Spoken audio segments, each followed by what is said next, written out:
அப்படிப்பட்ட காரியங்கள அவர் சொல்றாரு, "கவலைப்படாத. நீ எவ்வளோ கஷ்டப்பட்டுட்ட. எவ்வளோ எனக்காக இது பண்ணிட்ட. உன்னுடைய தவறுனால நெறைய அனுபவிச்சுட்ட. ஆனாலும் நம்மகிட்ட தவறு இருக்கு தான். ஆனா ஆண்டவர் நம்ம மேல என்ன வைக்கிறாராம்? இரக்கம் வைக்கிறார்." கொஞ்ச நாள்ல பாருங்க முறிந்து போனவங்கள திடீர்னு பார்க்கும்போது என்ன ஆகும் மனசு? ஏங்கும். ஐயோ! நம்ம மன்னித்திருக்கலாமே! தவறு இருக்கும், அப்பயும் இருக்கும். ஆனா என்ன செய்வாங்க? அந்த ஏக்கம் இருக்கும். அதுபோல தான் ஆண்டவர் நாம் இப்பவும் தவறு செய்கிறோம், ஒழுங்கீனமாக தான் இருக்கிறோம். ஆனா நம் மீது அவருக்கு என்ன இருக்கிறது? கரிசனை, அக்கறம், பரிதாபம் இருக்கிறது. ஐயோ! இந்த பிள்ளைகள் இப்படி கஷ்டப்படுகிறார்களே! இவ்வளோ வேதனைப்படுகிறார்களே!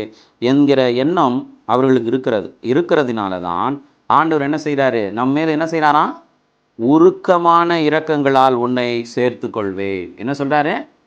நாம அவர தேடுறதுனால கிடையாது. நம்மேல் வைத்த அவர் தண்டனை அனுபவிக்கும்போது, இந்த உலகத்தின் கிரியைகள பார்க்கும்போது, அவருக்கு என்ன ஆகுது? பாவம் என் பிள்ளைகள் தவறு செய்திருந்தாலும் ஏன் இவ்வளோ கஷ்டப்பட வேண்டும்? ஏன் இந்த பிள்ளைகள் இவ்வளவா இருக்க வேண்டும் சொல்லி, அவருக்கு நம்ம மேல இந்த இரக்கத்தினால என்ன செய்வாராம்? திரும்ப காப்பாற்றுகிற நிலை வரும் என்று அவர் சொல்லுகிறார். அததான் அவர் சொல்லுகிறார்.